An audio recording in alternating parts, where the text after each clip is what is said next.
This video is about the two-prong motivation mechanism within the universe. Why does anything happen? There are people who believe that things happen quite automatically, as if, you know, a ball just falls down the stairs, like gravity pulls it down, all automated for no reason at all. That's not possible, because there would be no logical path. The logical path is chosen, and it's chosen because there are two-prong motivational systems in the universe, and it is universal. It would have to be, because it is entirely dependent on the laws of physics, and the laws of physics are the same for anything, even for him, the alien we know nothing about. And of course, if we're to remain consistent with what we're talking about here, you know me at the right order of things, then we have to keep consistently going back to the hydrogen atom, because this is where it all starts. And you've already seen this. If not, please refer to it. The electron slope food chain begins with hydrogen, where the proton craves an electron, traps it, but is not quite satiated, and from then on it wants more, so that you form preferentially the hydrogen molecule, H2 gas, and then the hydrogen nebula, because the ratios never change, so more and more are attracted, and gravity then forms the lattice pressure towards the center, where the pressure is the greatest, and then that then forms rocks, moons, planets, and galaxies. And all of this food chain throughout, whether you're looking at it, the cosmic Serengeti, where the different atoms, congregations of atoms, or the real Serengeti, depends on this electron slope food chain.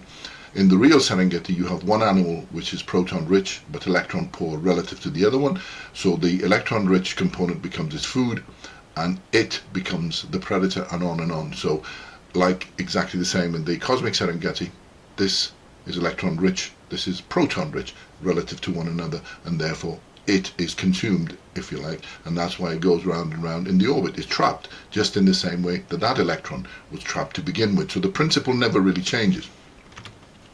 So the two-pronged universal motivation, what are they, if you look at it a bit detail? So let's ask the question, why does an amoeba eat and divide? Because they don't have sex, they just divide. Is it entirely for no reason at all? Just some kind of how could it have been programmed? Who programmed it? That becomes creationism here.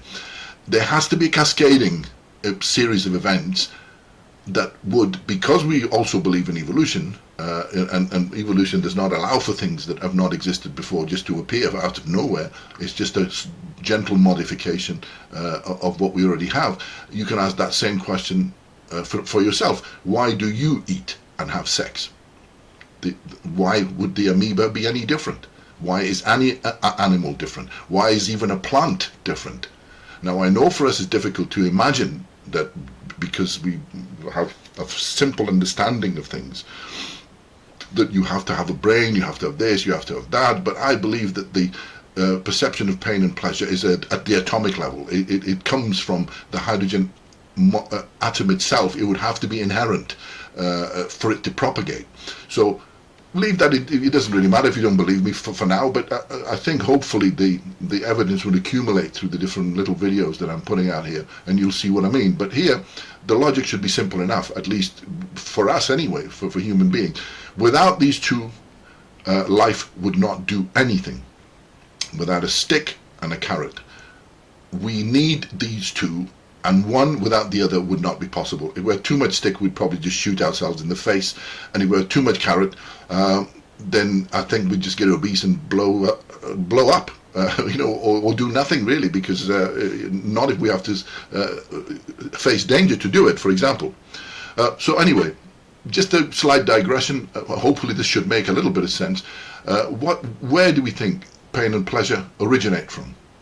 I believe it originates, and we should expect it to originate, from this hydrogen atom and the relationship between the proton and the electron, because everything else, if I am even remotely right, then because they're just nothing but bigger congregations of this particular arrangement, then it has to be the same. That quality must be innate. What do I really mean? I mean, look at it, just take a moment. Let's assume this is you. You are in the middle here. You are electron rich but proton poor versus a lion. The lion is your predator. You, in turn, are proton rich but electron poor. where your food is concerned. In this case, it could be a helpless little lamb chop or even a cabbage. It makes no difference because they're both fragments of DNA. It is purely a human decision as to which one we feel sorry for and which one we don't feel sorry for. But in any case, it is your food. So relative to your food. Now imagine, how do you feel relative to your food? You have cravings, you want it, you anticipate the pleasure that you're going to get out of it, and this is all carrot here for you.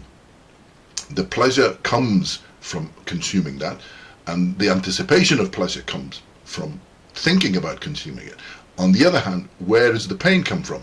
Where does the anticipation of pain come from? What is fear if not anticipation of pain and suffering? So compared to a lion, that is where your source of pain is, and that is why you avoid this, and that is why you chase this. Anyway, that's just a brief digression. So what I mean is how selection proceeds. The selection proceeds because we need both of these. One is not enough. You have to have both. For example, here we see some, I don't know, Neanderthals, whoever they are, trying to kill the mammoth. They're not doing this for pleasure or some hunting expedition. They're doing this because their life depends on it, and they would probably die if they didn't do it. So would you risk your life for a donut? Not really. Does the lioness really want to risk attacking this formidable thing because it just wants to have a bit of fun? The answer is obviously not. So you need the pressure of the pain that builds up to do something, and the pleasure that you get from it. How these two have become pain and pleasure is entirely through the process of selection. It does not imply that there wasn't an animal who hated donuts or who never wanted to attack a mammoth regardless of how hungry it was, because it didn't really feel much pain of hunger. That animal didn't make it. Almost immediately it died. It did not pass the selection process.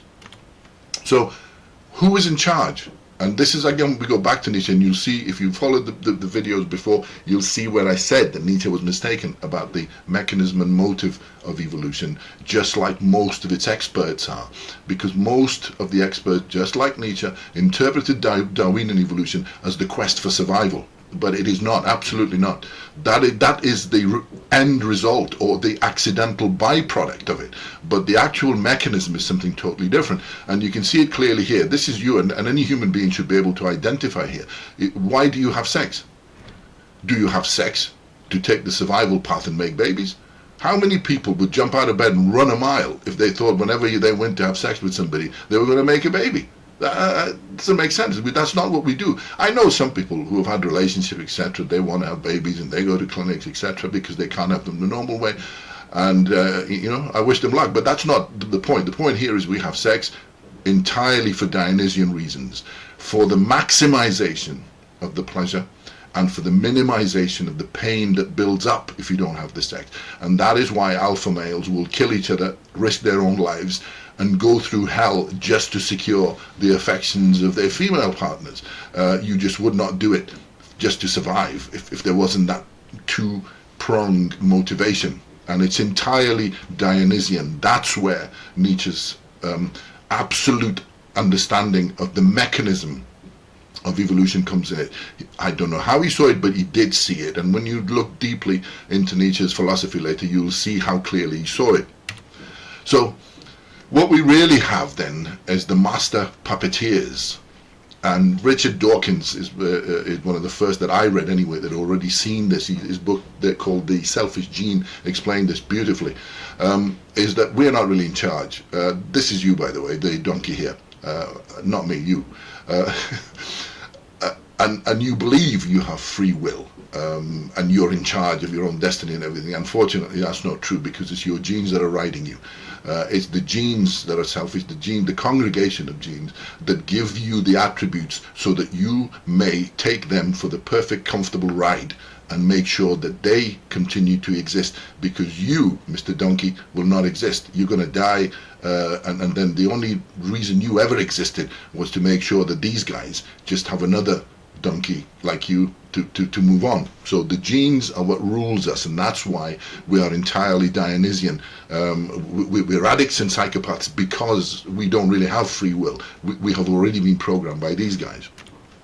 So this two-prong motivational mechanism is universal. There is no other mechanism. As I said, even an alien can only evolve through this process. He must have evolved. It doesn't matter if he's DNA based or not. I struggle to think what else it could be, because remember, the number of atoms are limited, and the interactions. I mean, the DNA is a miracle of in itself, I believe, that should never have existed. I mean, the chances must be minute, but in any case, it exists because we're talking about it. But it applies to anything that has been in this universe and subject to evolution.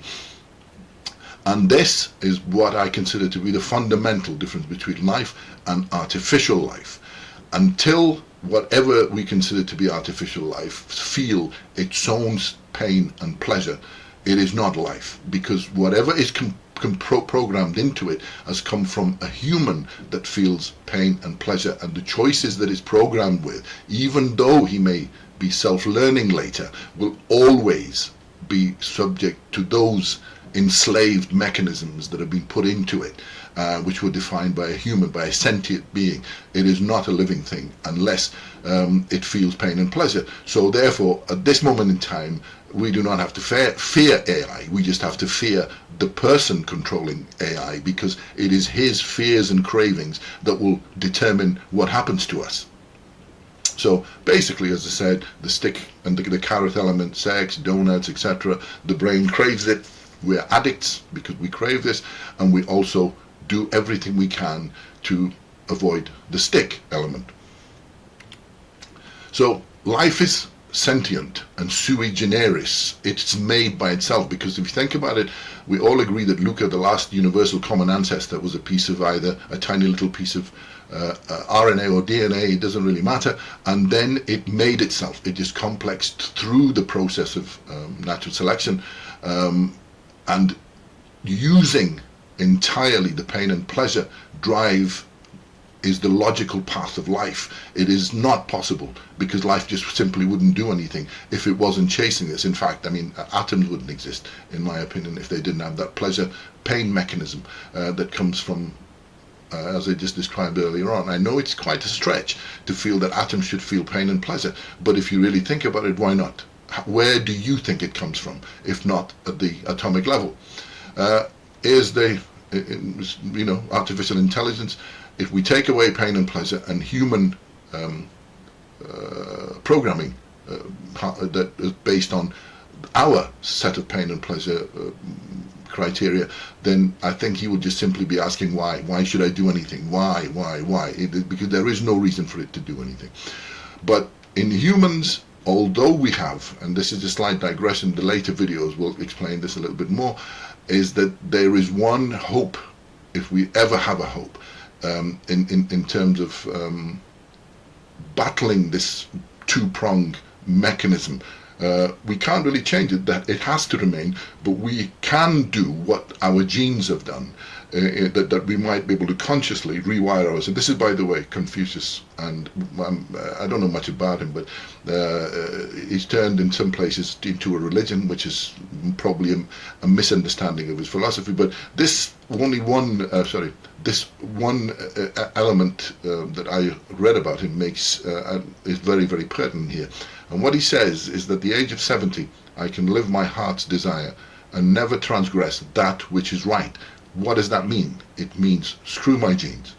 I have reprogrammed myself. I have rewired myself in such a way that I am now in charge, not my genes. Because my genes have made me into an addict, and they've made me into a psychopath because of the fear and pleasure mechanism. But it is possible, and it is only possible for us, and that is why human beings are a very, very special event in the universe, for that purpose only. Not because, but I know most Darwinian experts would disagree with that, because they don't see it in its true sense. They see it that we're just another animal and no better, no worse, etc. That's not true at all, because if this human or humans are the first time in which, and you'll see more justification for this later, where we are totally different. We're a totally different event in the universe. Extremely dangerous, because we are accelerated and we seek acceleration, but on the other hand, extremely promising in some senses, in that we can now be in charge of ourselves. Anyway, if you need a complete and systematic explanation of the point raised here and in the other connected video, then please get this book. It's free of charge, Kindle ebook. I don't want anything from you. I don't claim to have the right answers, but hopefully as you see these videos, that might entice you to think about the concepts, and you might be the one that comes up with the right answer. But anyway, there are lots of things, and this is the important, unchallenged establishment to just cults, and a lot of the education, especially the Western elitist competitive and combative education system, have become businesses. They're not really interested in the truth anymore. They think they have the perfect truth, and they constantly are selling it.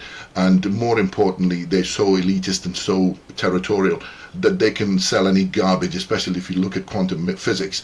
The insanity that they're trying to pass on and sell makes religious texts look positively more palatable. Anyway, as per Socrates, unexamined life is not a human life, it's a life of an accelerated animal, and unexamined truths are just opinions, and at best they're just accidents, and we will never know why. So every idiot's got opinions, but we have to make rational judgments in order for us to proceed, I think. Thanks.